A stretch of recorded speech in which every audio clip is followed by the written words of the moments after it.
And at the same time, there is a generated superpotential for a part of moduli, which are the complex structure and the dilaton. So there is a superpotential which is generated for complex structure and dilaton, and one can look for supersymmetric minima by minimizing, by putting zero the F terms, by F term conditions. And in this way, these moduli, which are the complex structure and the string coupling, dilaton, they are fixed in a supersymmetric way, which has an equivalent supersymmetry. Now, what about the other moduli? The other moduli are the Keller class, so these are the sizes of the compactification. It turns out that these moduli have the no-scale structure from no-scale supergravity, which means that although in principle after the minimization of the complex structure moduli, the superpotential is in general constant, because of the no-scale structure of the Keller moduli, the potential is zero at the classical level. So these Keller class moduli are not stabilized. There's no way to, there's no mouse, no? Okay, because I have a way to go to skip transparency. So the next step is the ingredient how to stabilize the Keller class moduli, like the volume, if you want to, the manifold, or the compactification manifold. For that, there was an old idea to use non-perturbative effects. In other words, Gaugino condensation in a hidden sector in some part of the D branes, and this generates a potential. However, it was known already at that time, back in '85, that this Gaugino condensation superpotential, when it is stabilized, the minimum is at de Sitter, and supersymmetry is not broken. You go back to de Sitter space. So, about 2003, there was a proposal to uplift the de Sitter vacuum, which has negative energy, positive energy, by introducing anti-D3 branes.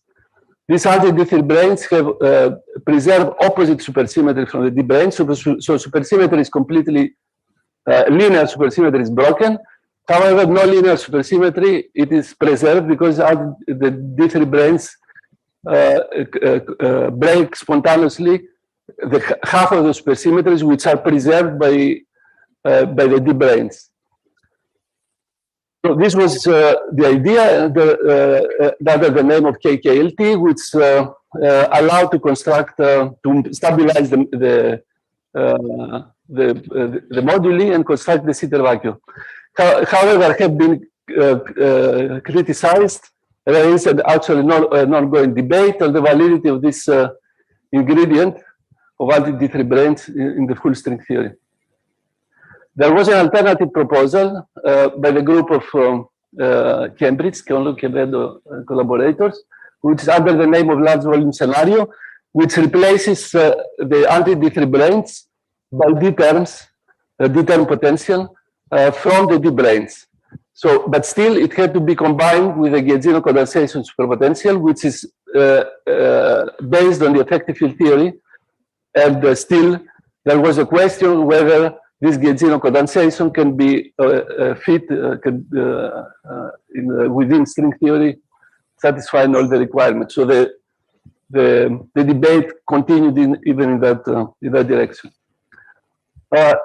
Of course, you could ask the question: why don't try to use perturbative stabilization? I was using perturbation theory. This has an old problem, which is pointed out a long time ago by Danny Cyber, which essentially says that if you try to minimize the potential by putting together two orders of perturbation theory, then this violates the expansion, because usually the vacuum that you will find will be strong coupling. So graphically, you have a potential which is run away for, let's say, this, the horizontal axis is the volume or the inverse coupling. So at infinity, it goes either to a decompactified theory or to weak coupling, to zero coupling. and the potential is run away like this. Every order in perturbation theory is like this. So if you put two orders perturbation theory together, you may generate a minimum, but this minimum will be it's likely to be at a strong coupling, or at at volumes of the order of string size, which violates the perturbative expansion. So the question is that you can ask is whether this there is a way out, and the idea is to take it again from field theory and look at the possible exception using logarithmic corrections, which is essentially the implementation of the Coleman-Weiber mechanism. So let me describe you the idea in field theory. Suppose that you start with lambda phi to the 4 theory, you compute the scalar potential. There are logs. These logs are absorbed into the coupling, into the quartic coupling, and the potential looks like this. It's the power of the coupling phi to the 4. Obviously, this minimum, you will find a minimum either at 0 coupling, because it starts from one loop. Sorry, there is already a coupling there. Or for the coupling of order 1, so you cannot trust in your perturbation theory. That's the analog of Dine-Seiber problem, but in field theory. In Coleman-Weiber, the difference is that one needs two couplings and use the logarithmic corrections. So let's say that in addition to lambda phi to the 4, you have gauge interactions like a scalar QED, and then there is a contribution at one loop, which is proportional to the gauge coupling to the 4 with a logarithm. And then one can find a minimum which has this exponential form. And this minimum can be trusted in perturbation theory for both lambda and E and gauge coupling weak when lambda is of order e to the 4, of course. So you have two couplings that balance one to the other. And that's how you can avoid this putting together two orders of perturbation theory. So the proposal is to realize this mechanism, to try to realize this mechanism in string theory and replace the non-perturbative gauge zero condensation by this logarithmic correction in the F part of the potential, while using the D term uplifting, like in the last volume scenario of Quevedo and Toll, so that you have controllable perturbative corrections on both sides of the potential. That's the idea, and this is what we succeeded to do recently. So now I go to one step further, and the question is under what conditions we find logarithmic corrections to the F part of the potential. Now, in general, logarithmic correction string theory can appear when there is an effective as an infrared phenomenon, when there is an effective propagation of massless bulk states in less than 2 dimensions. It is known already from field theory that one-dimensional field theory has a linear infrared divergences. A two-dimensional field theory has logarithmic divergences. So basically what happens is the following. Suppose that you start from an effective coupling here on some D branes, which these lines correspond to, for instance, gauge fields, okay, or some fields on the brane. And then from this brane, you can emit a closed string that hits some other brane or orientifold plane at a distance in the bulk. Bulk is the transverse directions. So that the closed string, when it propagates, it has 0 longitudinal momentum along the brane for momentum conservation. There is no other momentum here, and there is only transverse momentum. So you have an effective propagation only in the transverse direction with a momentum that you have to integrate or to sum over if it is compactified. And it is straightforward to see that this sum or integral gives rise to either linear divergences. Divergence means what you obtain when you try to take the distance of this d-brane or relative plane to infinity from the starting from the emission point. So that's the radius, let's say the transverse radius. So we can find either linear or logarithmic corrections. And the coefficient, of course, is is what is called local tadpole. It's a coefficient of this open string here.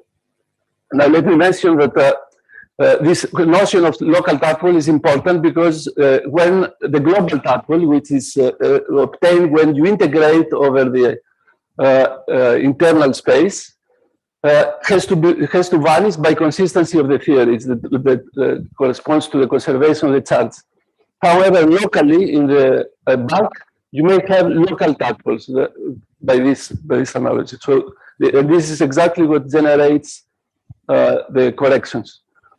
So this was known that, for instance, threshold corrections to gates, four-dimensional gates couplings from deep branes have precisely this logarithmic dependence, or the dilaton dependence in the 11th-dimensional event theory has a linear divergence.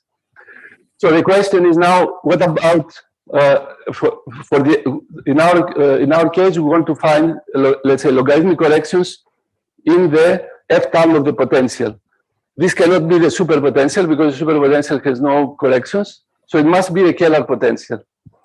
Now, it was known that the corrections to the Kähler potential are related in string theory to the corrections to the Planck mass, to the four-dimensional Planck mass.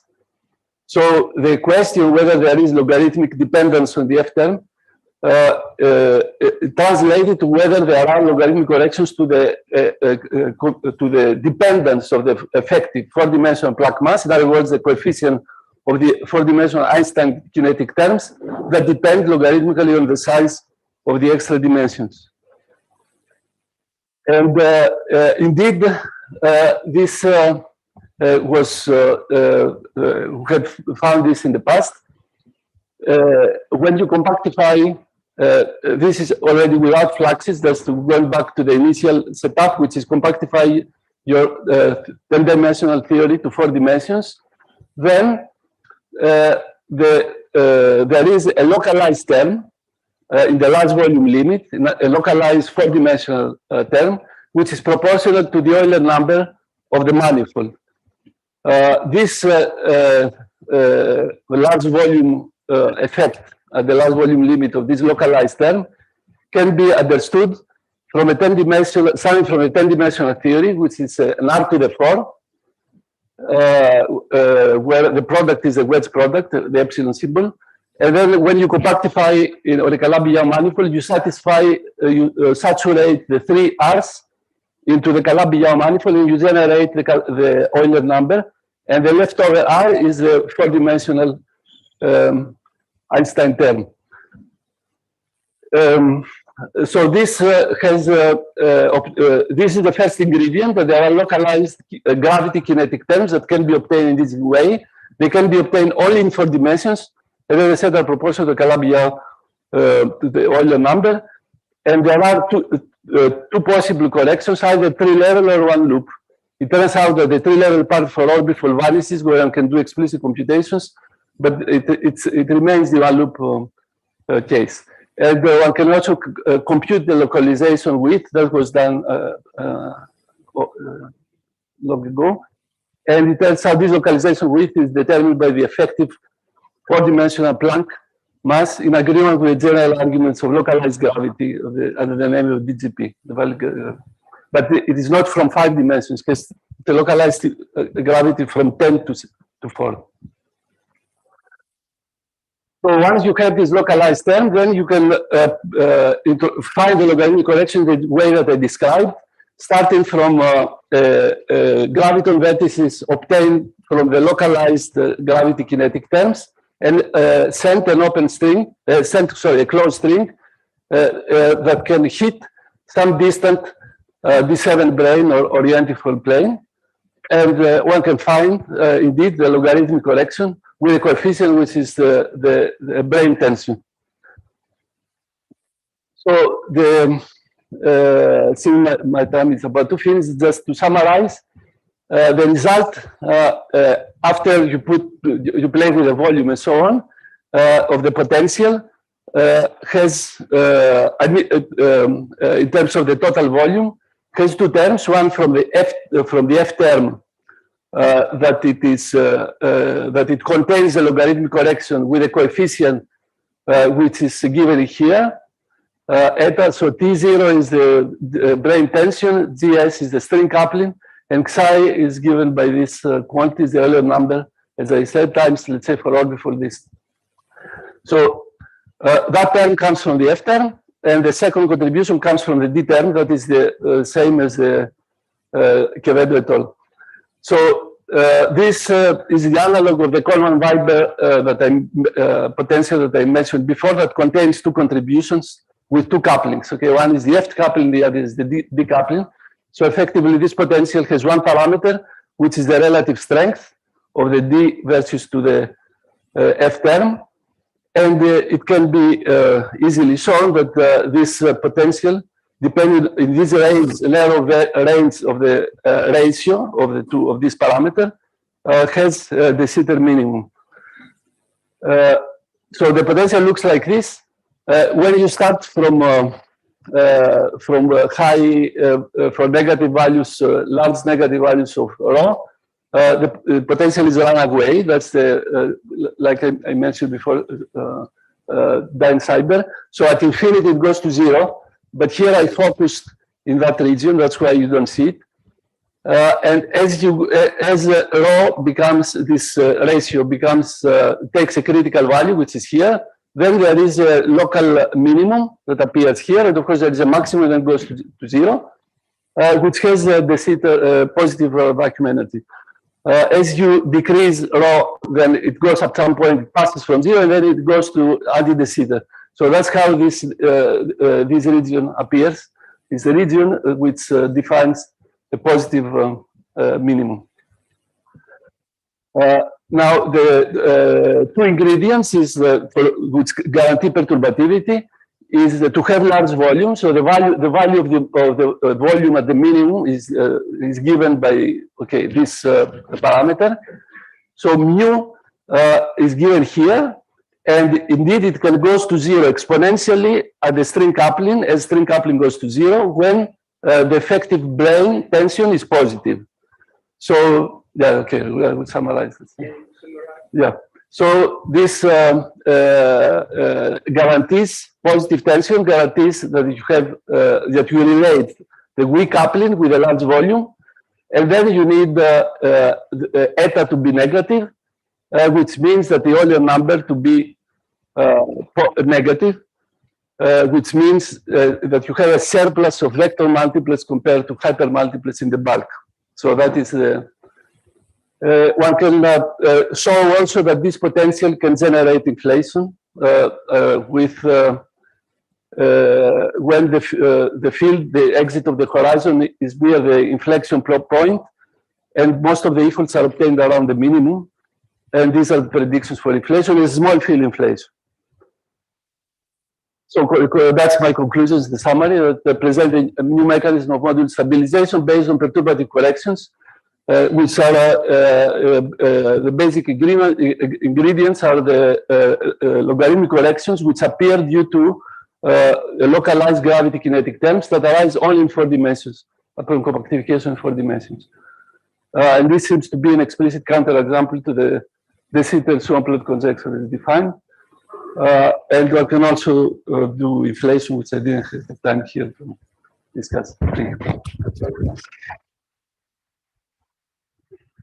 Okay, thanks for the talk and sorry for rushing you, but we have to keep a courtesy to the other speakers.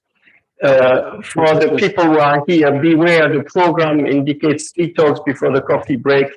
Actually, there are 4 before the coffee break. The program online is correct. Okay, so. Oh, sorry. Don't fight. Yeah, go on, here. This one, okay. Wait, don't hesitate, okay. So the vacuum energy in the models that you found seem to be very large. Yes. Can you explain current dark energy to Sitter space? Is there another vacuum? Yeah, very good question. Of course, because the potential is very flat and it's around inflation, and it is fixed essentially by inflation, but the amplitude. The minimum has a very large vacuum. So there is the way that we can go around this is by introducing, by implementing the hybrid inflation. In other words, you introduce an extra field that becomes tachyonic near the minimum, and then there is a direction that goes down. This stops inflation and can fine-tune the cosmological constant to zero.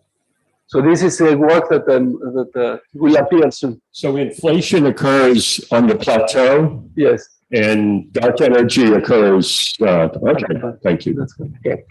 Just by the way, for the people who are following on Zoom, you may want to state your name if you ask a question from the room. Okay. Forgot to say that. Okay. Before was Edward Culp. So now I'm Apostolos Pilavtsis. So in this calculation, it looks that your potential is very sensitive to logarithmic corrections and quite sensitive. I mean, as far as I understand, you have done only one loop correction. So if you start continuing doing a second loop, you might like to see whether these values you get really stabilized potential, or you get something which is uncontrollable. That's my question. Yeah.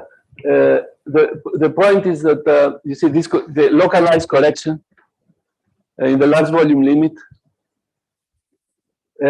has only two terms.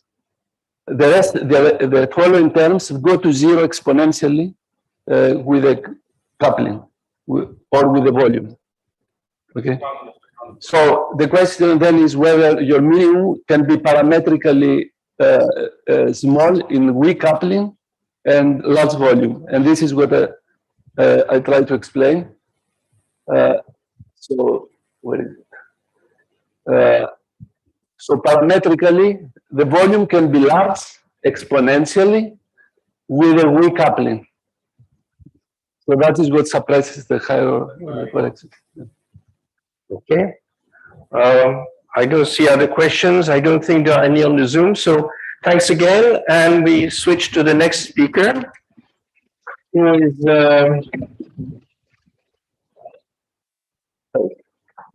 Panayiotakanti, and localizing asymptotic ADS black holes.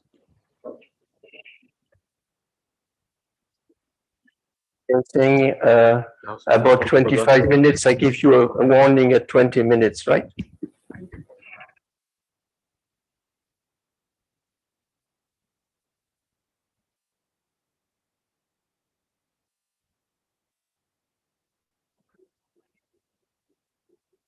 So thank you very much, and I would like to thank the organizers for their kind invitation. And I'm going to change topic a bit, and I'm going to pose the question whether we can localize asymptotically ADS black hole solutions in brain world models. It is actually a very old and long-standing question in brain world models, and that's why I'm going to start with a broad introduction to the topic. I'm going to go back and give you some different perspectives that have been followed over the years. I call them the brain and the bulk perspectives. And finally, I'm going to present also some numerical solutions. The question here is to build an analytic solution, such as the one I described before. After the introduction, I'm going to give you our bulk and brain perspective, which aimed to produce eventually a Schwarzschild black hole on the brain. If I have time, I will show you that we can do the same, but having a Reissner-Nordstrom / de Sitter black hole on the brain. And of course, then I will ask the question, what is the price to pay for such a construction? This talk is based on two recent works. One was actually last December in collaboration with my PhD student, Theodoros Nakas at the University of Ioannina. And if I have time, I will discuss also a more recent work that appeared last May.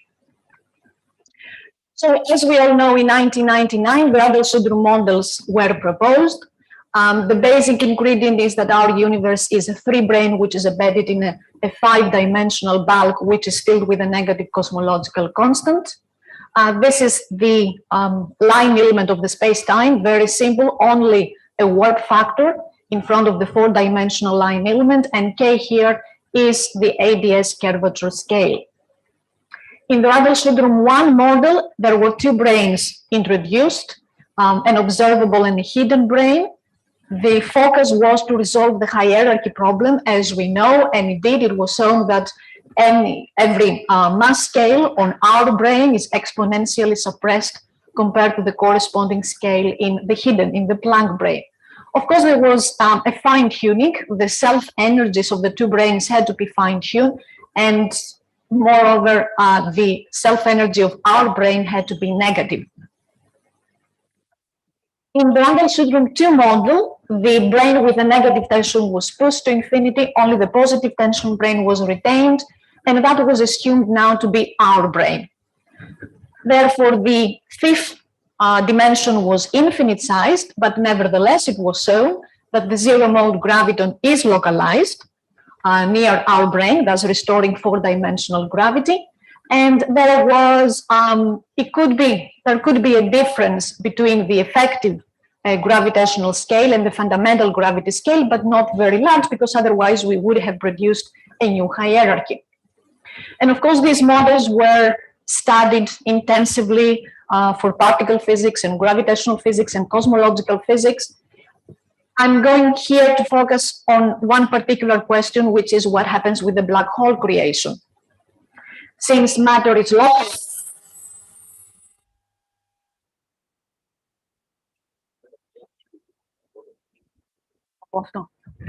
thank you very much. I'm sorry about the sound. Okay, so when we have matter localized on our brane, we expect that if this gravitational collapse is complete, then a black hole should be formed. But of course, because a black hole is a higher dimensional object, we expect it to span all space-like dimensions, but we would like its singularity to be localized on the brane, although its horizon could also extend in the bulk. Indeed, this black hole solution is localized, then we expect it to have a regular asymptotic form.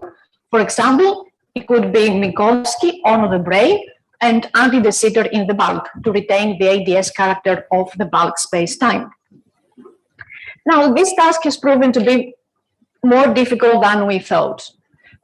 The first approach that was followed is what I call the brane perspective, and that was introduced by Chamberlain, Hawking, and Real very soon after the proposal of the brane world models, the Adel-Sundrum brane world models. So what they did is that they replaced the flat Minkowski line element with a Schwarzschild line element. They showed that it goes through all of the Adel-Sundrum field equations without the need to introduce any extra energy momentum tensor. And obviously, if we set y equals 0, where our brane is supposed to be located, then we obtain a Schwarzschild four-dimensional black hole solution. However, that wasn't, from the point of view of the bulk, a very physical solution, because when one computes scalar invariant quantities, like the Kretschmann scalar here, the five-dimensional one, then we obtain this expression, this result, which tells us that at every slice of the ADS space-time, we meet a singularity. The point which was supposed to be localized on the brane, now it really extends until the ADS boundary, and therefore that is actually a black string solution and not a black hole. Now, 2 years later, in collaboration with Kyriakos Tamvakis, we made a small... Could you walk a bit closer to the screen here? Okay, thank you. We proposed actually a small modification. So in this line element, in the four-dimensional line element, we introduced a y dependence. Y is the coordinate along the extra dimension. We introduced a y dependence. Of course, that was done by hand. For example, we demanded that this function W of y could be the usual horizon, 2 times the m of the black hole, times an exponentially suppressed function with the y coordinate for lambda positive, of course. And in this way, we showed that you can localize the singular term that I showed you before over a small distance in the bulk. But of course, that solution was not a vacuum solution anymore, but we had to introduce an energy momentum tensor with many different components that had to be present in the bulk. The good thing was that it satisfied the energy conditions of the brain where it was supposed to be localized, but it was a structure that we couldn't explain by any conventional or unconventional scalar configuration or more conventional gauge field configurations in a number of works which followed. Another perspective was the bulk perspective, which tells us the following. We can start from a regular black hole solution in the 5-dimensional space-time, such as the Schwarzschild ADS black hole. It has this, it's a spherically symmetric one. It has a function depending only on R, and its expression is given here, okay, describing a Schwarzschild ADS black hole solution in the bulk. And then what one could do is to slowly bring a free brane into this background. And the embedding of the brane is determined by the junction conditions. Now, T mu here, capital, is the energy momentum tensor of the brane itself, and K mu here is the extrinsic curvature. H mu is also the induced metric of the brane. I will come back to these junction conditions later on when I discuss my work. So, just to say that since the background is already formed, we have assumed that there is a fixed background. These junction conditions form a system of coupled differential equations, and we can solve for chi of r, which is the trajectory of the brane, and rho and p, what kind of energy density and pressure we must have on the brane in order to achieve this bending. We studied, although here the time appears, it's a very difficult thing to study the time-dependent case, so we studied the static case, and what we found is actually shown in this plot. If this is the horizon of the black hole located in the bulk, these can be all different configurations for the brane, and you can see that the brane does all these gymnastics in order to try to avoid the horizon, not the singularity, but even the horizon. The brane doesn't want to touch the brane, the black hole, the horizon, and thus the black hole. So even this perspective didn't lead to a result. And then, of course, there was the brane-only perspective, in which people decided that since we cannot find the complete solution, let's focus on what happens on the brane. Let's start with the effective field equations derived by Shiromizu, Maeda, and Sasaki back in 2000. And now we can solve these equations. But of course, here there is a subtlety that you have things that come from the bulk and that you don't really know if you don't know the 5-dimensional solution. But one could make assumptions for the form of this quantity right here and continue to solve the field equations. And indeed, there were some black hole solutions derived in this way, but there was no knowledge about the physics that happened in the bulk. Just to say that there is actually a huge literature on black holes in brane world models, and also on black strings and black branes, and I'm leaving aside cosmology, of course, when it comes to brane world models. They studied properties of these solutions in flat and warped extra dimensions. Here I've listed, it's an indicative list of works, it's hundreds of papers, of course, being published in this topic. Here I've listed only the works which are absolutely relevant to what I'm going to discuss. And before going to my work, let me finish with the numerical solutions. Although we couldn't find any analytic solutions, we could, well, people derived numerical solutions. For example, Tanaka and collaborators back in 2003 derived a localized black hole solution in the bulk that would also give a black hole solution of the brane. That was the line element that was assumed. Now, T, R, and C here are unknown functions to be derived numerically. There were supposed to be solutions in the vacuum, so they didn't have to introduce anything in the bulk, but they were able to derive those solutions only in the limit of small horizon radius compared to the ADS curvature scale. In order to derive localized black hole solutions that would give a Schwarzschild black hole on the boundary, we had to wait for 2 more years. And then these people here, these two groups, derived again numerically localized black holes, asymptotically ADS, giving, as I said, Schwarzschild on the boundary. But have a look at the line element that they assumed. There is nothing that could guide you from an analytic point of view to recognize either a black hole on the brane or either a black hole in the bulk.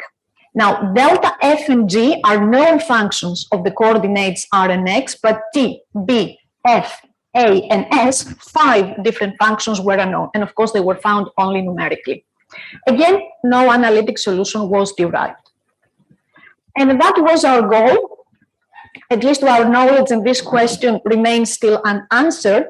And we tried to construct, or at least to discuss, to investigate what it takes to derive a 5-dimensional solution that describes a black hole in the bulk, but also gives a black hole on the brane. And of course, having all the useful aspects, just like a pancake-shaped horizon or an de Sitter asymptotic behavior in the bulk. And our construction started from the Radial-Sundrum line element. We use a coordinate transformation to write the same line element in a conformally invariant way with a conformal factor here, as it's quite usual in the literature. We also used spherical coordinates on the brane because we want to construct a spherically symmetric solution. And in terms of the new coordinate, things doesn't really change a lot. The brane was at y equals 0, now it's again at z equals 0. And the ADS asymptotic boundary was y goes to infinity at the beginning, now is z goes to infinity. We also introduced 5-dimensional spherical symmetry, not only spherical symmetry on the brane, but also in the bulk. So we replaced R and Z in terms of rho, which is the new radial coordinate in the bulk, and an angular coordinate chi ranging from 0 to pi. Then the 5-dimensional line element has this, again, particularly simple form, where of course the omega-3 is now the line element of the 3-dimensional sphere. This is the geometry.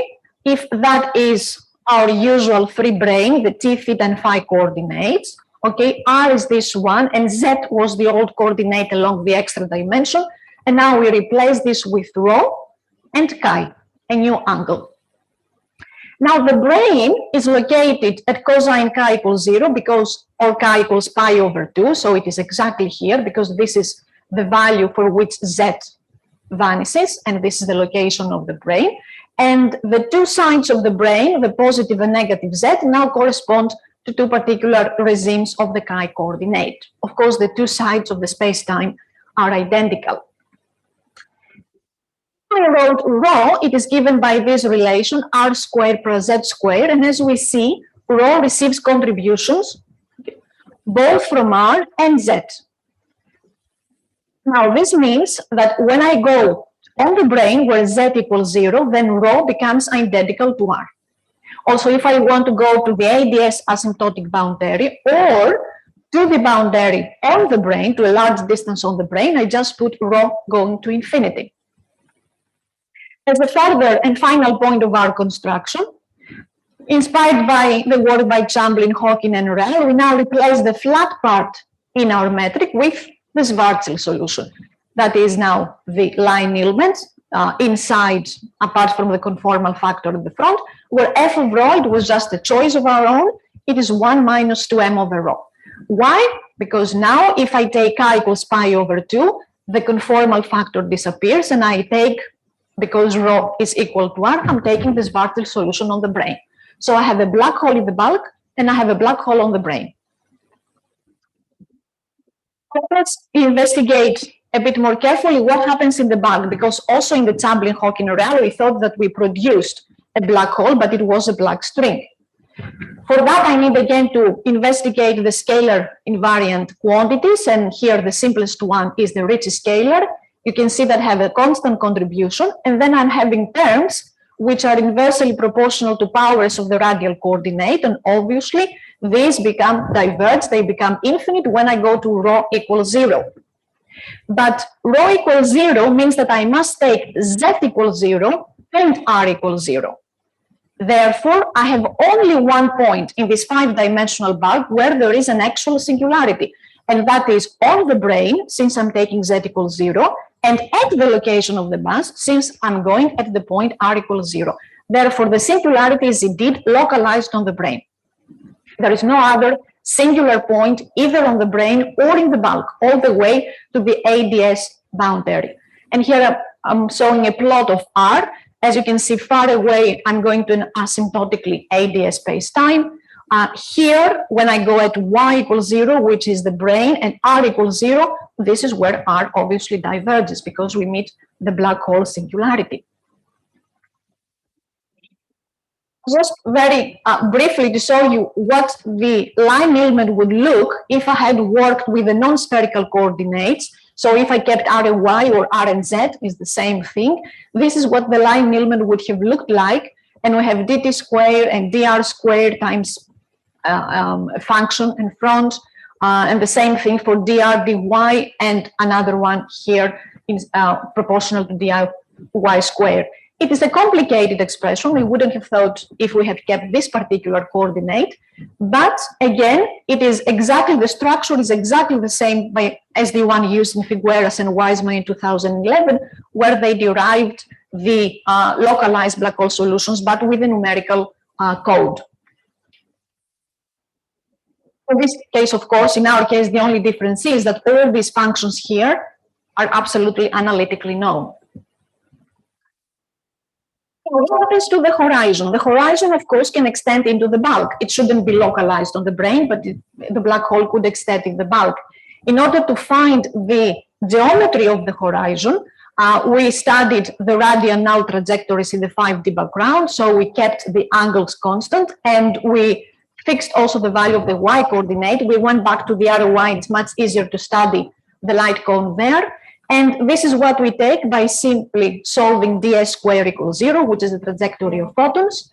And this quantity right here is always non-vanishing. And therefore, when f goes to infinity, dt over dr, when f goes to 0, then dt over dr goes to infinity. And this is where we meet the black hole horizon. And if we solve this equation, the f equals 0, then this is what we obtain for the horizon of the black hole. That gives the location instead in terms of r, the radial coordinate on the brane, in terms of m, the black hole mass, k, which is a measure of the black hole, of the ADS radius, and y0, where we are in the bulk, how far away from the brane. What happens is that as y0 increases, the horizon decreases. And there is a point where the horizon disappears. And that is the geometry of the horizon. Here is the free brane. You can see that it may extend as much as it wants, proportional to the mass of the black hole on the brane, but it is exponentially suppressed as we move away from the brane, and finally it decreases to 0. And of course, the singularity remains on the brane. The question is, what kind of energy momentum tensor do I have to introduce in the bulk? So we wrote the complete gravitational theory.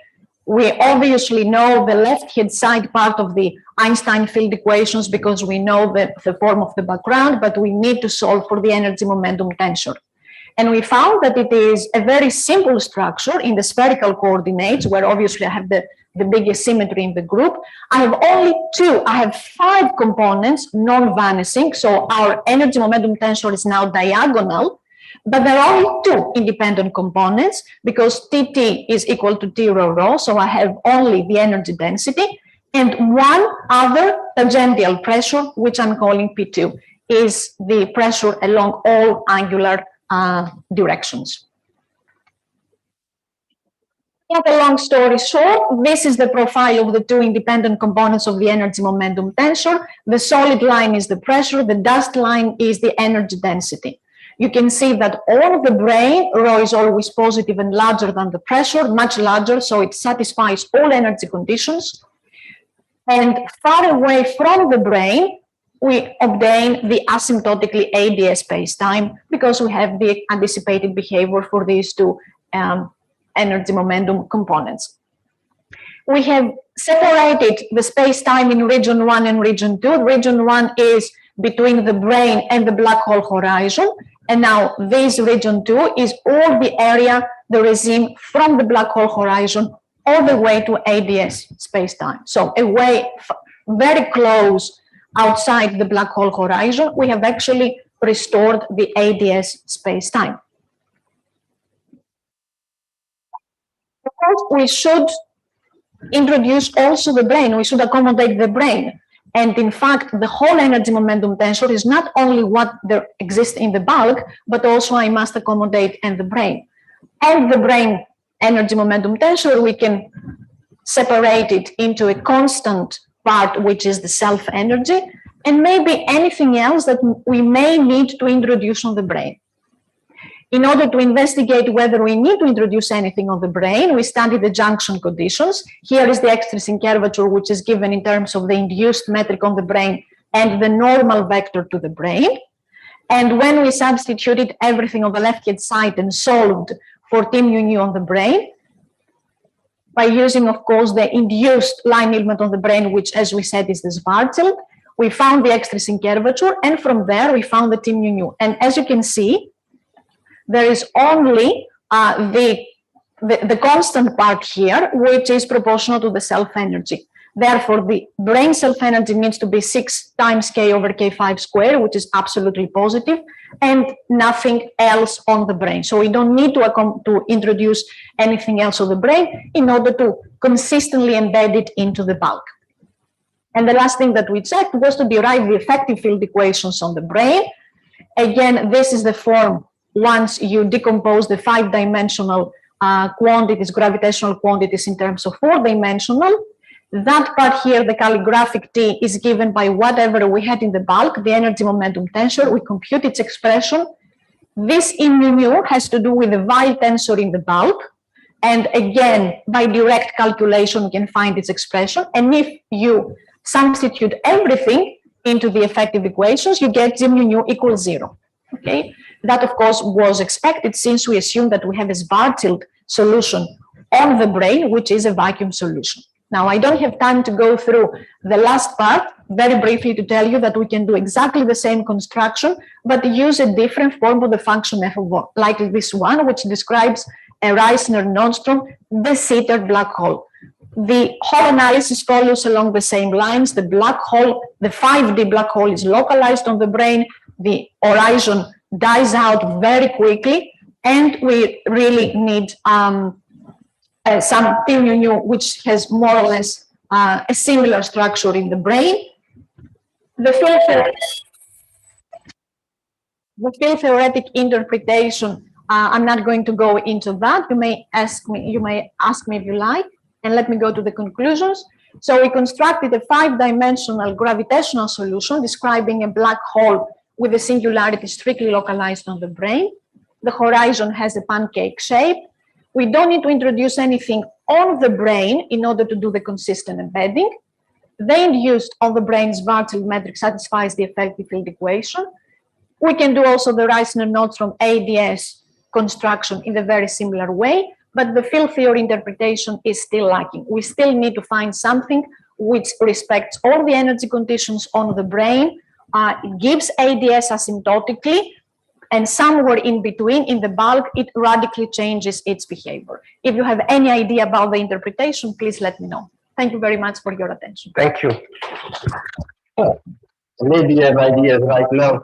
Do we have questions on the chat? Can you check? Okay. Sorry, Ignatius. I'm sorry. Question. If you take a delta function source on mass on the brain, what is the solution that you obtain? For in the setup of brain and ADS? If we take delta function source. So you add it to the random setup. This is equivalent to take something on the brain. So our Yeah. team mu small is Yeah. non-zero. Then Right. in that case, you wouldn't obtain probably, well, it would give a contribution. I cannot change my. Okay. Well, if you go here, this T mu is what you would put on the brain with the delta function. Yes. So it would give you a contribution finally in the field equations, and therefore there, with this particular construction that we have considered, it wouldn't give you Schwarzschild. It would give you something else. Instead, you don't have any black hole in that case. No, well, when you solve the Einstein field equations to derive a black hole, you first solve them in vacuum, obviously. Right. The mass of the black hole, localized at r equals 0, is obviously there. So T mu, if you want absolutely the complete structure of T mu, is m delta r delta y. Of course, this is assumed to be there. That I move in the bulk, I will obtain the 5-dimensional black hole, I guess. Yeah, But yeah. if you put it on the brain, you say you obtain something else. When you put it in the brain, you have only the singularity at r equals 0. This is where you expect, and you're okay with that. The object is not a black hole. No. Maybe, If you look at it from maybe the we should move to the five-dimensional next point of question. view, no. Actually, it's a black string. It was a You big had a question? surprise, but Others?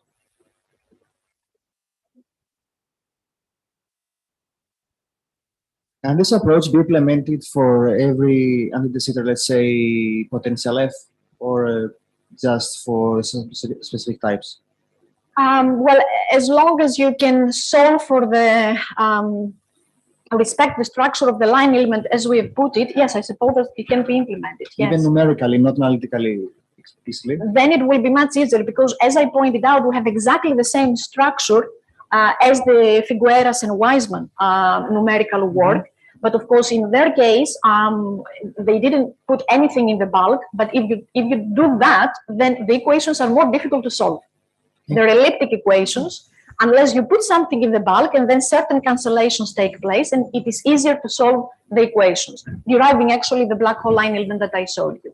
But if you open this up, you can preserve the structure of the line element and just solve for the unknown functions of your line element by playing with whatever you can put into the bulk, and maybe derive many different solutions describing black holes, but maybe also something else. It is really rich structure out there. The Birkhoff theorem doesn't hold, therefore you can get black strings, black holes, black brains, whatever you like, if you of course change the number of dimensions in the bulk. Well, I think we are just in time for the next talk. Sorry for cutting things, but Thank you it's a very much. courtesy to the next speakers. I don't know if the next talk is on Zoom or in presence. It is in Zoom. Hello. Hi, everybody. So I'm going to share my screen. This is Sasha. And yeah. So same thing for people online.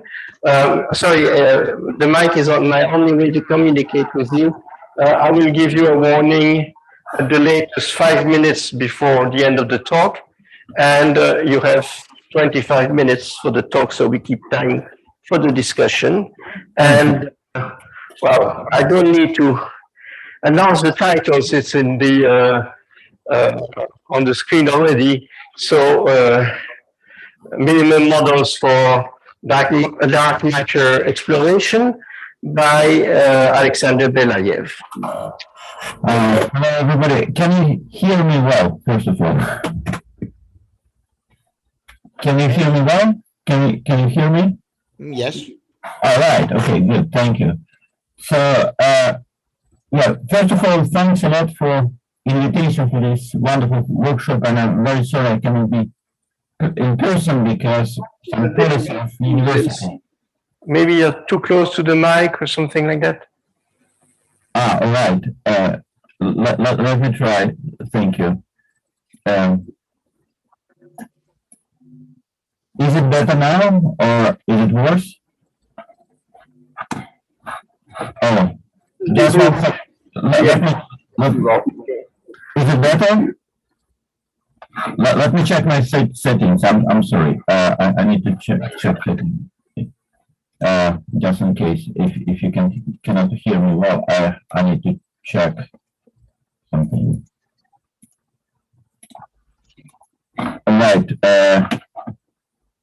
1 second.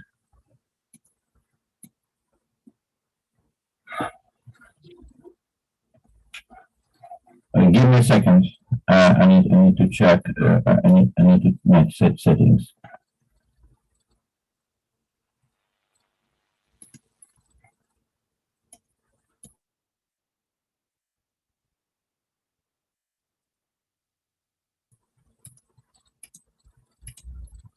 Okay.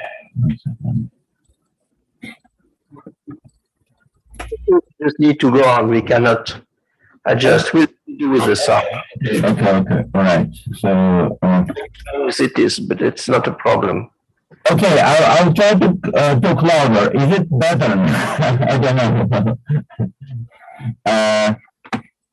You cannot hear me, right? All right. It's okay. It's just a bit blurred the sound, but it's okay. We can hear you in the Zoom at least. All right. Okay. I'm really sorry. I thought I did everything to. All right.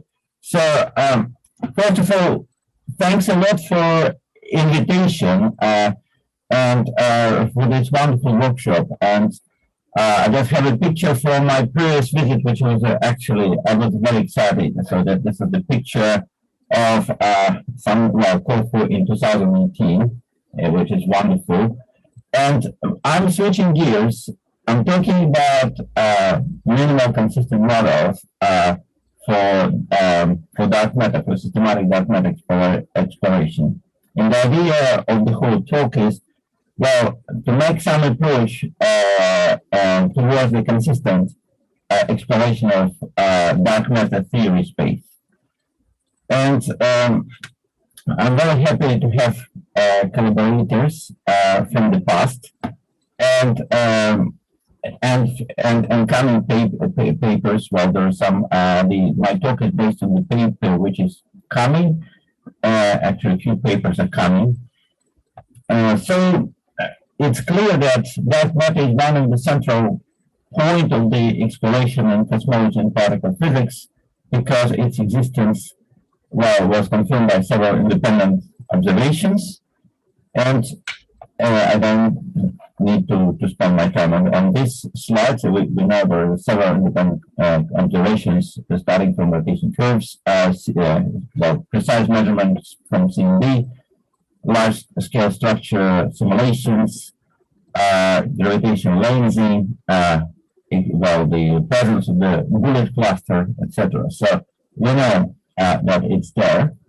And it's also very strongly inspires us in writing papers, just statistics here. So you can see that the number of papers on dark matter, like the leading one after the Higgs, and after the supersymmetry, which is still alive but declining. Well, so why it's so popular? Well, it's clear that we need to understand what is dark matter.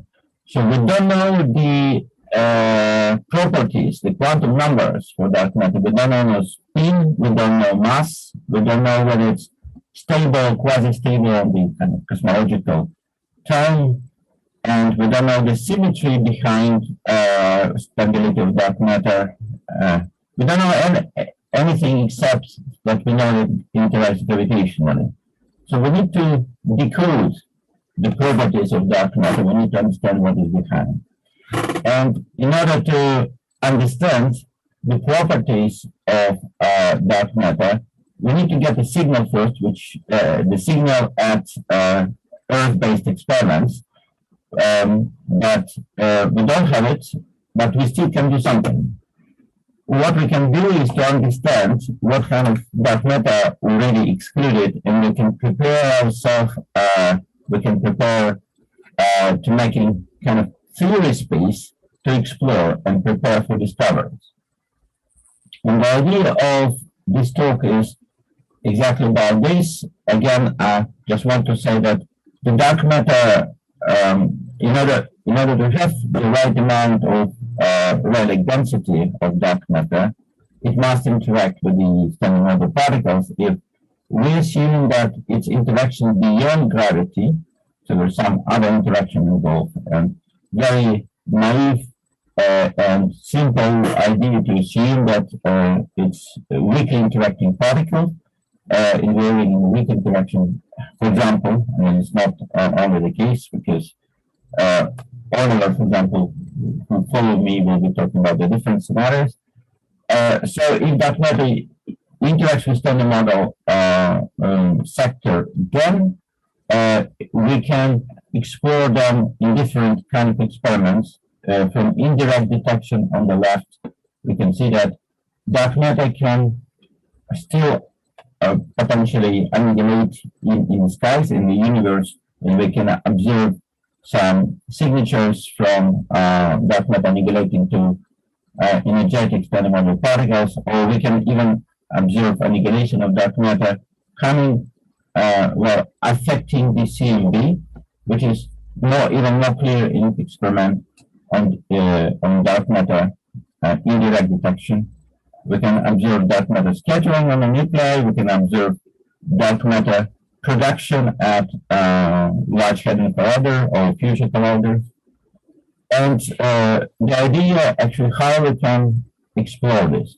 And one more remark before switching to the topic of my talk, to main focus of my talk, is to mention that it's very important that all different searches like indirect detection or direct detection or collider searches, direct detection and collider searches, they're not 100% complementary. They're not 100% correlated. They're 100% correlated. Well, we wish they would be 100% complementary. Well, they're not exactly, but they're not 100% correlated. For example, if dark matter interacts this way, as shown in the diagrams, you can see that there's no way to dark matter give a large direct detection signal. You need to close this loop and connect to scattering. You need to close the loop at the bottom of bosons, and in order to make a connection to direct detection experiments and loop separate diagrams, they could give a very low rate. So, however, at collider, you can produce dark matter still in double fusion, for example, etc. So the absence of 100% correlation is the key to explore dark matter from different points of view. So how we like to explore dark matter? We need the theory first. And there are many different theories which sketched by Tim Tate. What I did, I modified this sketch and added a very important intermediate step, because you can start from effective theory, which parameterized by just one or two parameters, which is the lambda, the scale of the theory, and the mass of dark matter, for example. This is just the theory parameterized by two parameters. And you can make some simplified models, which can be models like really simple models of like few parameters, or you can explore more complete theories with many parameters, but complete ones. What is missing from my point of view, and what I added here, is the so-called minimal consistent model, which is a key point of my talk, because the models, simplified models, they're not necessarily, say, gauge invariant and anomaly free and normalizable, which actually the key point, because they cannot serve as a building block for complete model, while minimal consistent models can. And the requirement for minimal models are very simple. So they should be gauge invariant, normalizable, anomaly free, and can serve building block for bigger frame. So what we suggest is to make a simple classification. So let's denote models as by the letter, and tilde will reflect that the model is even or odd. So the tilde will be indicating the presence of that symmetry, or absence of tilde will not be, when I talk about mediators. So dark matter must be stable. So the tilde always comes with dark matter. So the superscript indicates either spin, and subscript indicate hypercharge of the multiplet. So we're assuming that dark matter is a part of the electroweak multiplet in this framework. And if you look at the classification, which can appear for spin 0, 1/2, and 1 dark matter, and related the spin of the mediator, then we mediator multiplet. Then we see that the any model characterized by 2 letters. So the first letter indicates the properties of the multiplet where dark matter enters, and the second letter indicates the property of multiplet, possible multiplet where mediator multiplet enters. So the idea is that if there's no additional mediator, then the model will be characterized as by 1 letter. And this means that the actual mediators and interactions of dark matter are going through the standard model particles, but the minimal model, well, from in this framework we suggest also would include possibly 1 non-mediator multiplet. And there's a lot of models which have been explored, and there are several models which still cannot are not explored in this simple framework. So I will discuss this. And the first step is to consider is just dark matter multiplet only. This means that there's 1 letter and there's only 2 numbers, well, indicating the either spin and hypercharge of dark matter. First of all, I just want to mention that if dark matter is represented by 1 multiplet, its mass by gauging line is, well, all particles in the multiplet have the same mass to provide gauging lines. That's very clear. There's only 1 mass term here. This means that the 3-level dark matter and charge multiplet partners indicated here have the same mass. And the problem, of course, this is disaster at 3 level, but it's resolved by radiative corrections, because radiative corrections, they make masses of dark matter and its charge partner not degenerate.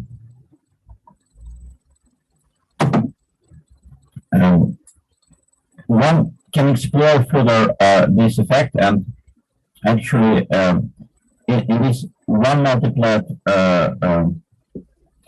approach, only few models survives because you must require hypercharge to be kind of 0. So either this model or this model with a 0 hypercharge. So why?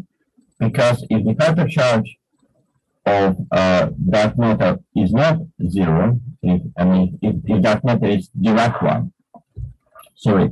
So if dark matter is, if hypercharge is not 0, then dark matter will interact with that boson, and this is excluded by direct detection. In case of Majorana dark matter, well, hypercharge can be non-zero because Majorana dark matter would not interact with that boson, which is good, which is safe from direct detection point of view. But even that, one can actually take a closer look and see that even for 0 hypercharge dark matter, where you have only the W interaction in the loop, you can close the loop and well, find that dark matter can interact with standard model quarks through the loop, and direct detection would be also, even at 1 loop level, could be non-negligible. And so we did this calculation and actually confirmed some previous papers. So you can see that the higher hypercharge, for example, for the higher either spin, for example, for n equals 5 either spin, the model, like the part of the model is excluded by Xenon, and LZ experiment which will be almost 2 orders of magnitude more sensitive than Xenon one-time direct detection experiment, will exclude the either spin 3 and 5 models. So this is the purple line, and green line will be almost entirely excluded, while the other spin 2 and 4 models, which are say represented by this blue lines, and this line actually still can survive even after LZ. Well, there's different lines also indicating direct dark matter, pseudo-direct dark matter, and dark matter actually split it. So when you have direct, but directly split it into Majorana parts by Yukawa interaction, which is already laminar, and pure Majorana case, which can still kind of survive here. So if you have a doublet here, well, and it will survive even LZ experiment. Now let's discuss also the case when dark matter is excluded or not from different point of view. And you can see that on the left, you can see that actually there's another effect, because for large hypercharge, large hypercharge, dark matter will be excluded because the light dark matter will be not the lightest dark matter will be not neutral, neutral one. Sorry, the lightest the particle from multiplet will be not neutral one because of these relative corrections, and for the negatively charged candidate, actually the mass of dark matter, which shown here, will be actually bigger than the negatively charged guys. So let me just mention a very important feature of such models, which relatively split it. So you can see that due to specific value of the relative mass split, for example, if we take a triplet, either say thermal triplet or vector triplet, the typical mass split of dark matter and the charged dye is of the order of mass of the pair. And this is a great thing because actually, from the collider point of view, the dark matter, the charged candidate, will be long-lived. And long-lived candidate will produce the charge, disappearing charge track, because this charge partner of dark matter will live on the order of, say, nanoseconds. This is the typical lifetime, or maybe tens of nanoseconds, producing visible track, which then disappear, because when dark matter decay, when the charge partner of dark matter decays to dark matter and time, then this track disappear, because the very low energy pion from the small mass split will be not visible in the detector. So this is the key point, and you can use this to explore this at the collider. So the technical program and technical actual subtlety here, that dark matter must be take the vertex of D plus D. So the charge pattern of dark matter is D plus and dark matter is D here. Interacting with W boson cannot be directly used, because one need to actually take into account the W pion mixing if you'd like to implement this Lagrangian correctly.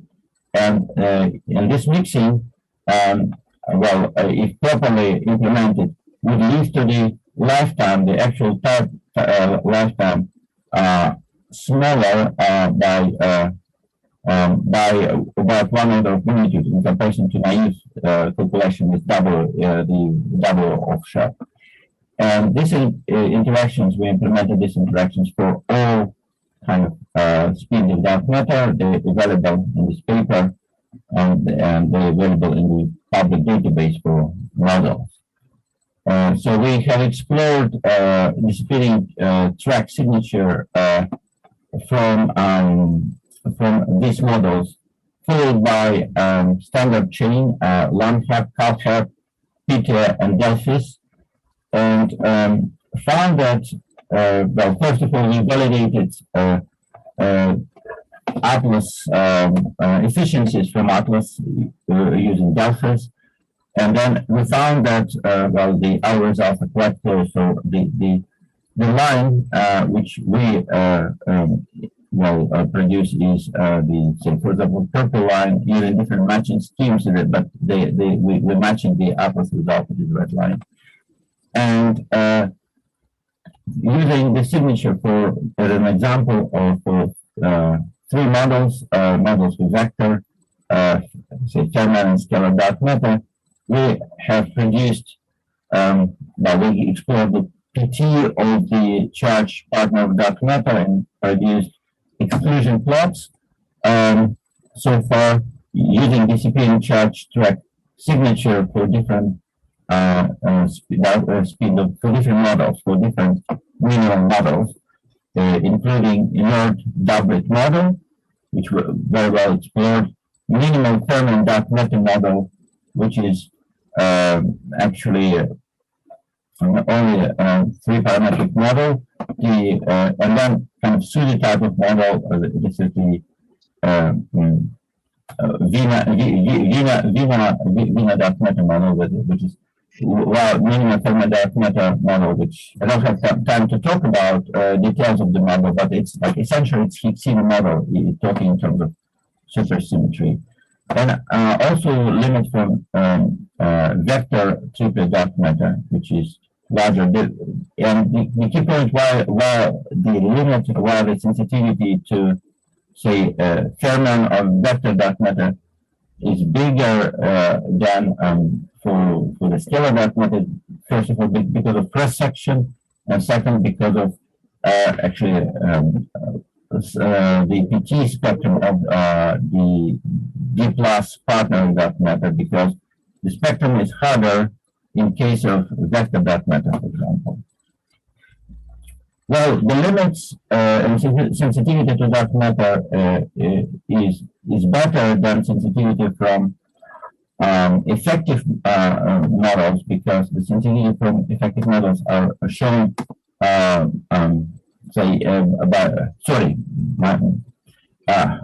saying rubbish. The sensitivity from a disappearing charge track shown by solid line is much better than sensitivity from monojet shown by searches shown by ticks. Here, for different luminosities, we can clearly see, and the reason is because the signature is quite clean and clear, disappearing charge track. So let me quickly. Sorry. 2 minutes left now. Do you hear me? Yes, I can hear you. Can you? I hope you can still hear me, right? Okay. Right. Yes.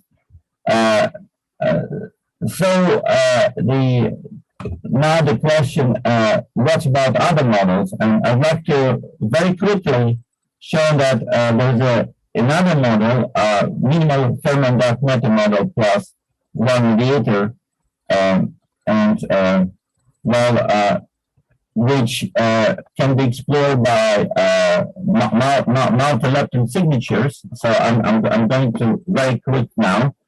And multi-lepton signatures give another interesting sensitivity to dark matter parameter space, which cannot be was not explored previously. So it's just simply producing D plus and D3, which is heavier partners of dark matter decaying leptonically. I just want to highlight one more model which was missed. It's a very simple model. It's the model with the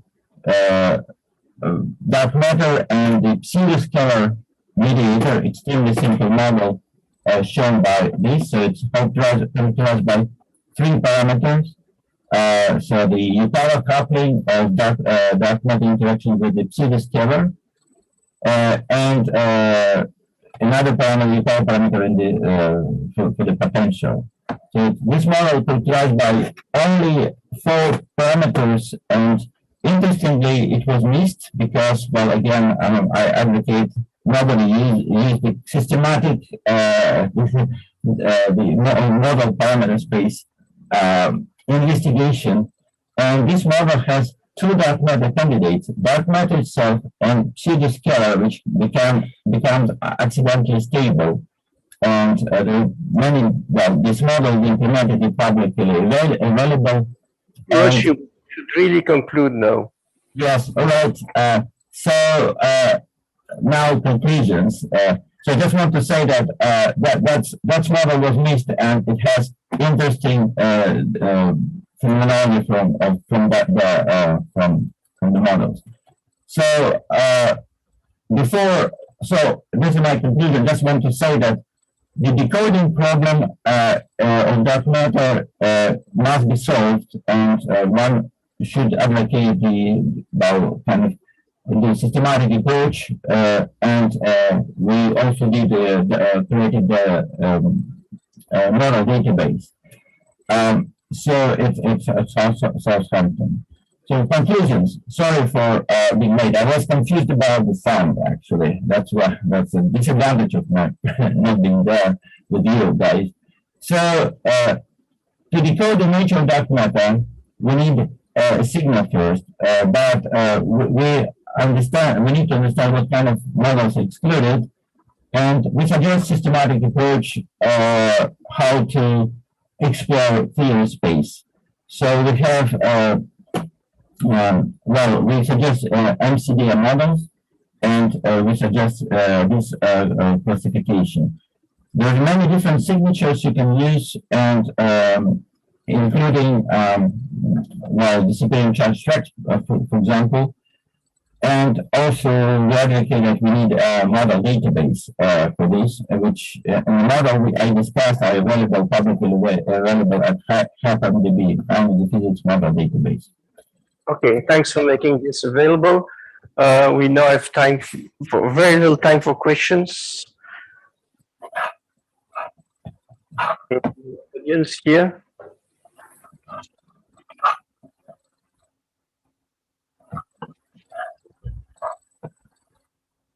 Gustavo, no. Anything from the chat?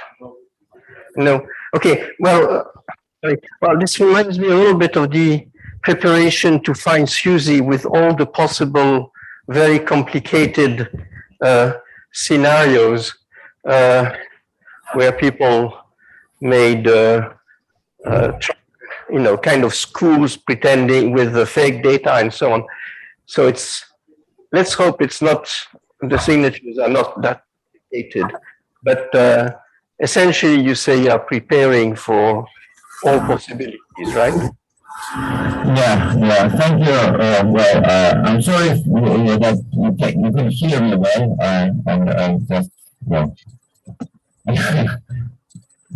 Thank you. And we'll switch to the next speaker, who is also, I think, by Zoom, and that's Oliver Buchmüller, interferometric tests of dark matter with AION. I don't know how you pronounce that, so I spell it. Okay. You can get started. And then you have 25 minutes. We'll give you a warning normally at 5 before.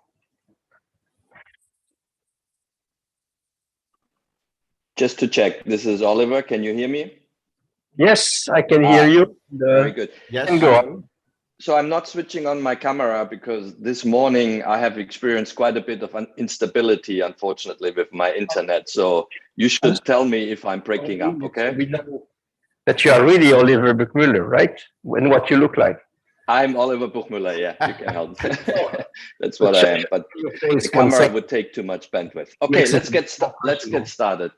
So this is a somewhat slightly different presentation to what you may have heard today in the session. So this is about a very novel enterprise of utilizing quantum technology to explore ultralight dark matter and also mid-frequency gravitational waves. And I'm going to talk about one project which also has a follow-up in space, namely the so-called ION project, which has been funded in the UK, which hopefully then leads also to a space-based version of the project, which we have baptized. I don't see any slides. Can you share your screen? Can you share your screen, please? I did share my screen, but maybe it got... But you have to give him rights. I don't have the screen, that becomes a bit like radio, right? I did share the screen. I can try it again. We cannot see the share transparencies. Okay, let me try again. I shared it before. Now it's coming. Yeah, now we can see if you can make it. Very good. Okay. Sorry. We don't see, but we see your screens. Good. Yes, that's good. Okay, so that was just the introduction. Let me get started. So with the ION program. So the ION program is really a long-term vision program, which consists of 4 stages. Stage 1, and I will say a bit more later to it in the course of my talk, is really the idea to build a first prototype quantum detector at the length of 10 meters to essentially establish the technology, the understanding of the technology, and then to set up the infrastructure towards a 100-meter detector. And that is then stage 2. So the idea is really that we are building up in stages, different lengths of the detector for the quantum detector. And the interesting thing is that very recently in the UK, we were funded with around £10 million for the first stage in a novel UK program, which is Quantum Technology for Fundamental Physics, to essentially establish the prototype version of a 10-meter detector and to explore the option of building a 100-meter detector somewhere in Europe, either in the UK, but we also are in very active talks to potentially build the detector in a CERN shaft of the LHC. Stage 3 and stage 4 are long-term visions. It's to scale the detector terrestrially to a kilometer length, which you could do, for example, in the Bowlby mine in the UK, where shafts exist which are longer than a kilometer. But the ultimate goal is really to bring this technology eventually into space, and then to, similarly to LISA, start exploring very comprehensively, not only ultralight dark matter, but also gravitational waves. And here we are already in very close contact and discussions with ESA in particular. We have been building an international collaboration here, but I will say a bit more about that towards the end of my talk. So just staying with stage 1. So the idea is that we are building this prototype quantum detector version in Oxford in a high stable building. It's a purpose building, recently built, the so-called Beecroft building at the Oxford University. It's really a very nice building. And here we have identified, as you can see here, an interesting space. So there's an idle staircase in which we can build and use the staircase to essentially erect a 10-meter detector, where we will have also direct access to the laser laboratories just next to it, which are required to set up the quantum detector. So this is what we are currently working towards. And in the first 30 months, in which we are now since 5 months, we really would like to establish first the cold atom technology, so the quantum technology, by building general purpose ultra cold strontium laser laboratories across the country. So at the moment we're building 5 different laboratories, and we're in the design phase of a 10-meter detector. On top of that, we have been partnering with our sister experiment in the US, the so-called MAGIS experiment, which pursues a very similar goal at Fermilab to build a quantum detector of similar dimensions and also of similar specifications. So just to give you a feeling of how these laboratories look like, this is still in an R&D phase. So this is really to push the state of the art of a single photon strontium transition as it is being used, for example, in atomic clocks. And the ION project in the first 30 months will build these laboratories in Birmingham, Cambridge, Imperial College, Oxford, and Rhyl. And all of them are meant to push the specifications for these quantum detectors in different directions, which then would come together in the final design of the 10-meter detector. And as we speak, as a matter of fact, we are building these laboratories right now in the UK. Just to give you a feeling of how this looks like, it's really a comprehensive program. So for example, at Imperial College, where I'm overseeing the group, we're really got very precious real estate of 100 square meters in a very prestigious location in South Kensington in London. And here we are building then this new laser laboratory, just to give you a feeling of what kind of work needs to be invested in order to get this quantum technology ready for fundamental physics exploitation.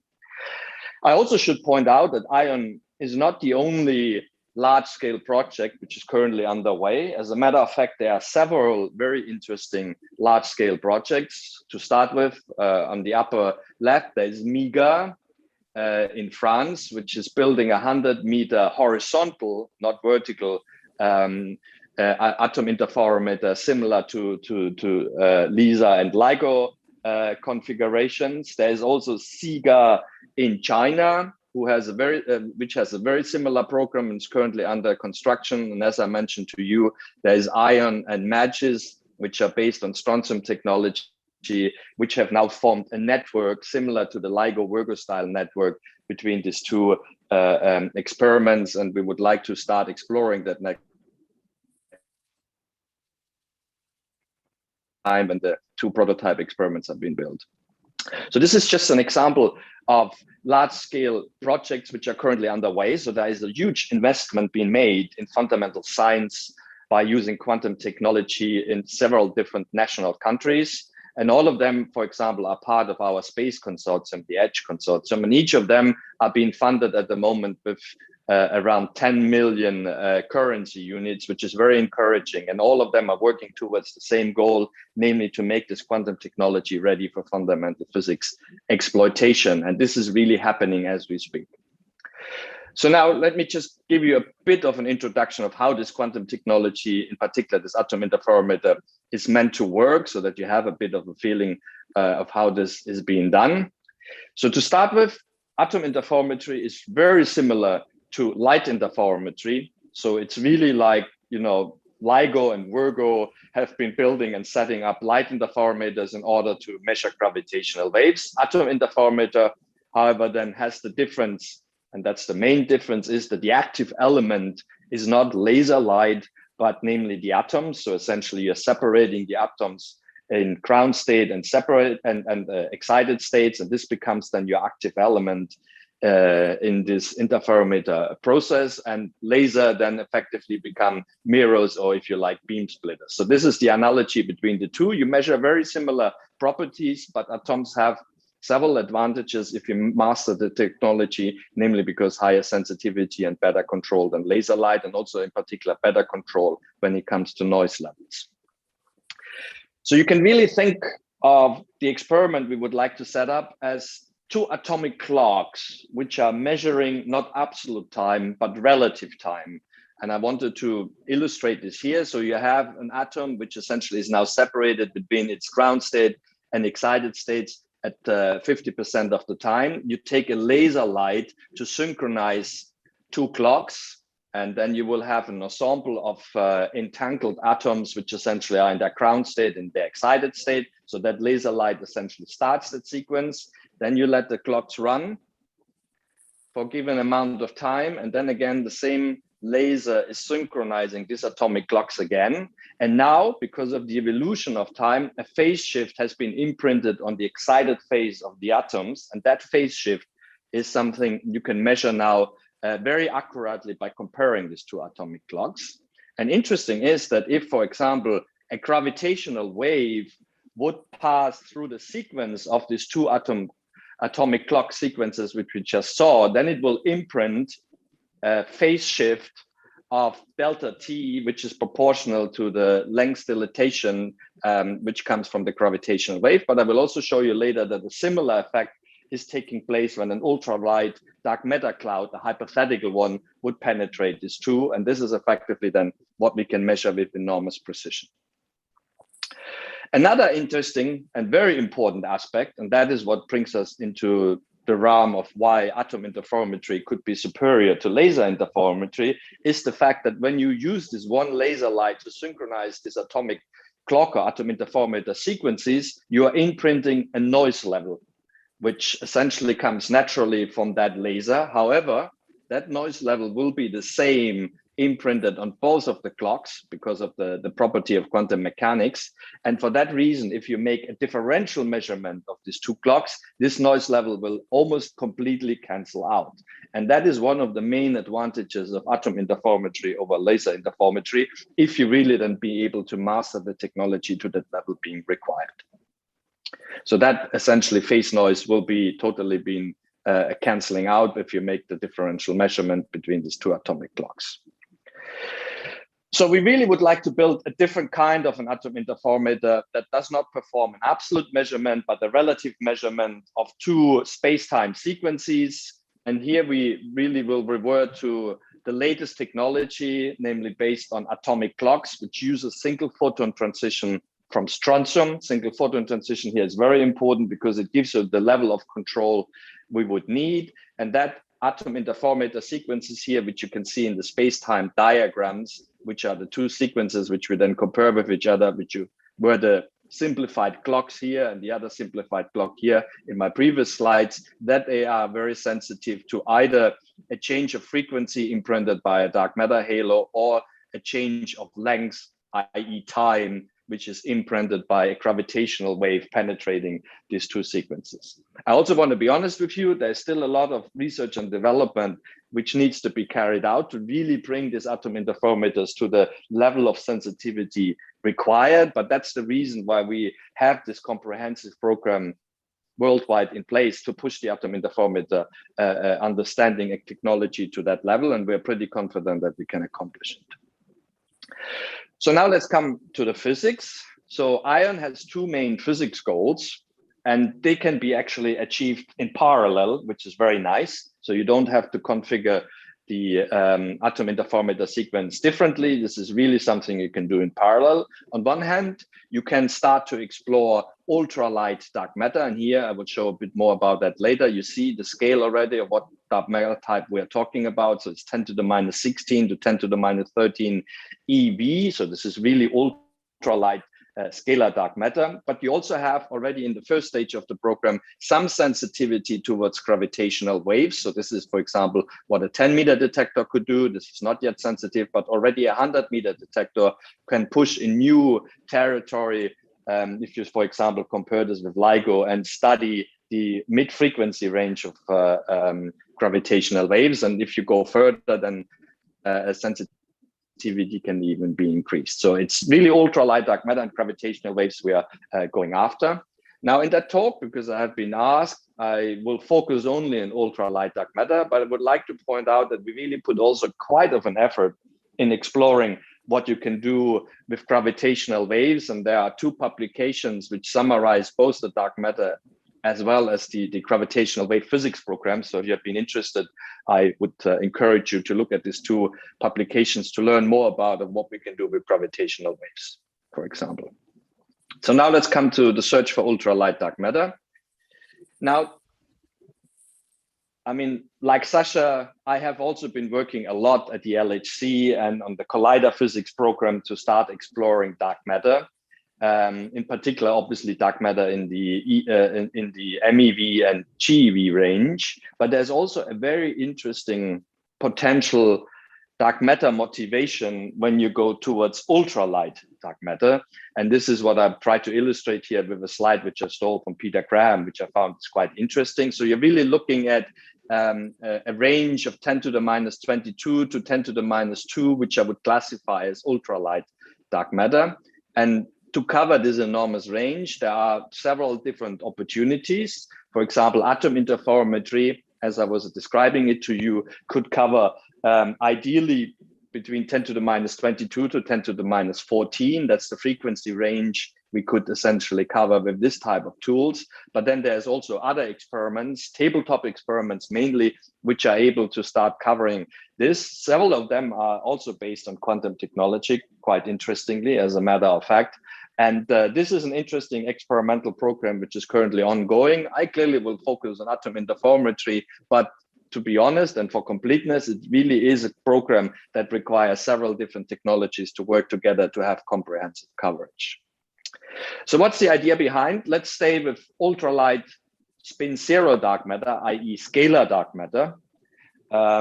So the idea behind this is that if you are really going in the regime of so light ultra dark matter, you cannot really see these dark matter particles anymore as particles, if you like, but you really have to think of that as a classical field, which essentially builds a halo, which could, effectively surround the entire Milky Way, as it's been shown here, with the density of 0.4 GeV over a centimeter to the power 3 and a certain velocity, which essentially is all being compatible with the idea of dark matter and how it's been realized. So if you were hypothesizing that such a ultralight dark matter halo is penetrating as we speak in form of a classical wave, then you can start extending the standard model Lagrangian with additional interactions, as you can see here. So you effectively really assume here that there is this classical field which starts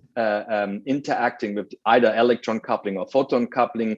And the whole idea is then effectively that you start imprinting on the atoms a certain level of frequency, which is coming from the frequency of the idea of this ultralight dark matter. So you have an excited and a ground state, and what will happen if that dark matter halo penetrates through the atoms, it starts imprinting the corresponding frequency, which you have here essentially on the atoms, and that's again something we can measure in this differential measurement. Sorry? You have about 10 minutes. Yeah, I'm almost finished then. So that's then basically at the idea. And if you then start exploiting this, again, the idea that there is ultralight dark matter being realized as a scalar form, and then you can essentially look at projections of what you could do with various different stages of the experiment. And I should say, interestingly, and this is what I mentioned at the beginning, is that the sensitivity both to ultralight dark matter as well as to gravitational waves in this experiment scales with lengths. So as further you can separate your two atomic clocks from each other, as more sensitive you can become to measure these different things. And this has been shown here in this plot. So now let's have a look at the coupling to electrons. If this would be something which is materializing in nature as ultralight dark matter, then you can set limits on it. The 10 meter initially, the detector, as I showed you before, will just be about reaching sensitivity comparable to other experiments. But then if you go to our goal, we will start cutting into parameter space. And as you then start expanding the length between the two atom interferometer sequences to a kilometer, or even as in space, you can start carving out much more of that parameter space. And I would like to remind you here that this is really a logarithmic scale. So we really cover here a lot of interesting and unexplored territory, not only for couplings to electrons of the scalar dark matter candidate, but also to photons or Higgs portal. And that was now the linear scalar dark matter interactions. And the same you can do also for quadratic scalar dark matter interactions. If you go back to the Lagrangians, you can also introduce them here. And again, you see that this program really will start exploring new territory in an interesting frequency, or if you like, mass regime. And that's the program we really have in mind. So ION will be probing new territory for ultralight scalar dark matter. This is something we can do synergetically with exploring gravitational waves, because scalar dark matter and gravitational waves will have the same manifestation in terms of a signal. But it is also possible to configure differently the atom interferometer sequences to go after different type of dark matter, namely pseudoscalar or vector dark matter. So pseudoscalar would be axions, and vector dark matter is just vector dark matter candidates. This is something which we're currently studying. It would require to have different sequences operating in the atom interferometer, but that's clearly something that could be set up. So that's another interesting aspect when it comes to dark matter, that you don't only have to focus on scalar dark matter, which is obviously at the moment the most interesting one, but then there are also axions and vector dark matter in that mass regime that could be explored with it as well.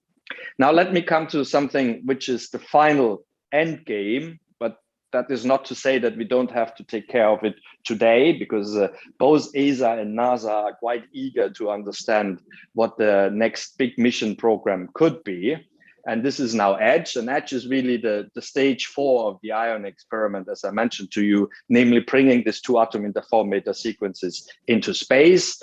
And this would be done with 2 satellites. Each satellite, as you can see here, each satellite then hosting this atomic clock or atom interferometer sequence, as I showed you previously in this illustration.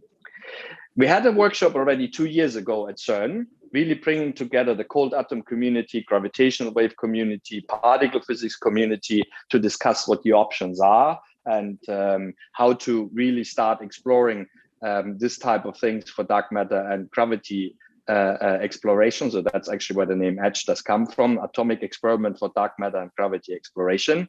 It was quite well attended. We had more than 130 people from different communities coming, and out of it came a very interesting paper, which was really outlining a mission concept, a space mission concept, which has been published. It was really then supported by more than 130 authors from 70 institutions and 20 different countries. And it had quite an impact. It had quite an impact on the ESA community and ESA management. And 2 years later now, and I will show you that in a second, 2 years later now, let me skip this because I said most of it already. 2 years later now, the Voyage 2015 call for ESA is out. And we are in contact with ESA, the European Space Agency management, to start building a new community for an EDGE-like vision and the pathway to it. And so we are holding a community workshop for cold atoms in space, again, supported by CERN, the Quantum Initiative at CERN, September 23, 24. And the purpose of this community workshop is to discuss the options of using that quantum technology I just showed you to develop a program and a roadmap of how to bring this into space and to really bring together all the interesting stakeholders, which is particle physicists, gravitational wave physicists, cold atom physicists, cosmologists, and so on, in order to start developing that roadmap process. So for people who have an interest, there's the link to the workshop page, but also workshop registration. And even if you're not able to attend the workshop, we would highly recommend you register, because that will be the email address and email list forming for the roadmap discussion in case you have an interest in this type of physics and the corresponding application. And that brings me already to my conclusion. I hope I stayed in time. There's a new window of gravitational physics, astrophysics, and cosmology that we can explore using these atom interferometers and quantum technology in particular. It really leverages on a huge investment countries do currently in quantum technology in general. I mean, the UK alone makes an annual investment of several billion in quantum technology in general. Only a small fraction of it goes to fundamental science, but there's a lot of byproducts coming around with it. Already with the funded project of a 10-meter prototype detector, we can start probing ultralight dark matter, in particular if we're starting to collaborate and operate simultaneously with the MATCHES experiment in the US. 100-meter and kilometers detectors will even have higher sensitivity, in particular also then starting sensitivity for gravitational waves. And the ultimate goal is really to bring this into space. So EDGE is a uniquely interdisciplinary mission that will harness cold atom technology as it is developed for ION to express fundamental physics aspects. So I leave it here. Thank you. Thanks a lot for so beautifully keeping your time. Questions for Frampton?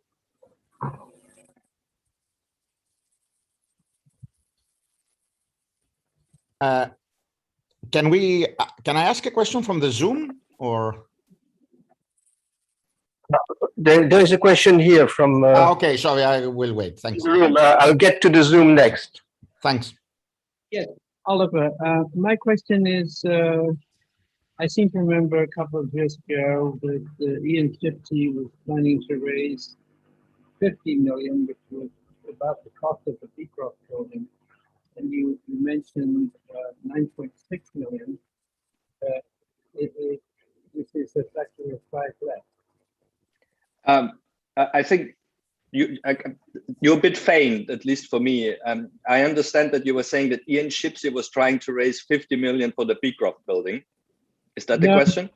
No, you didn't hear. Let me start from the beginning.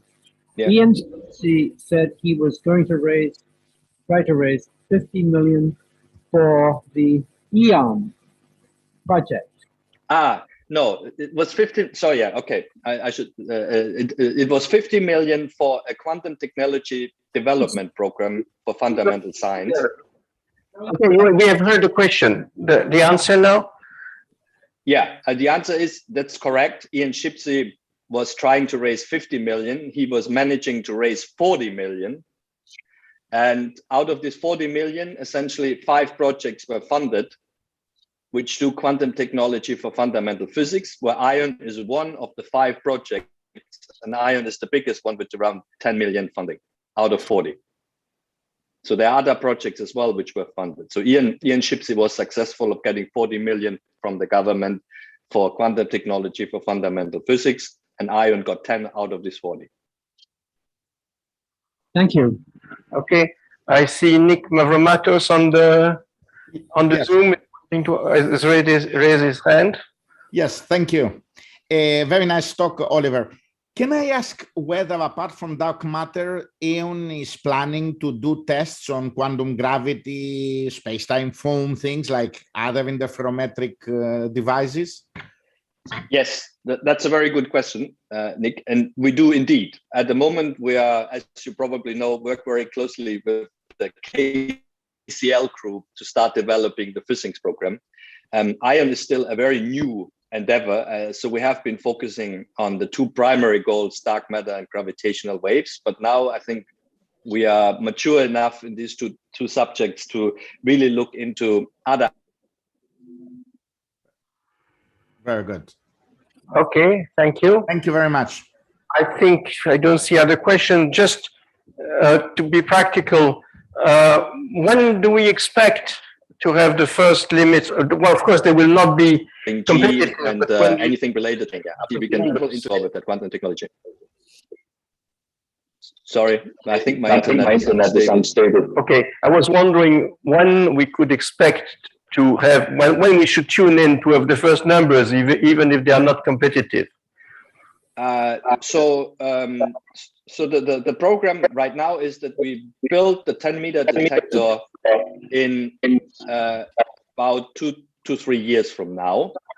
So in about 4 years, we should have the first set of measurements. And that is also true for our colleagues in the US who are currently building an experiment at Fermilab.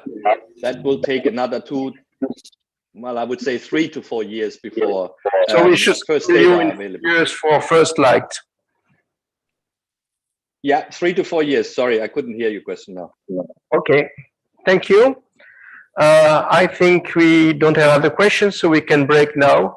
And I think we return at 11:30, something like that. So enjoy your coffee break. Same thing, I hope people on Zoom prepared a nice coffee. We do. Thank you.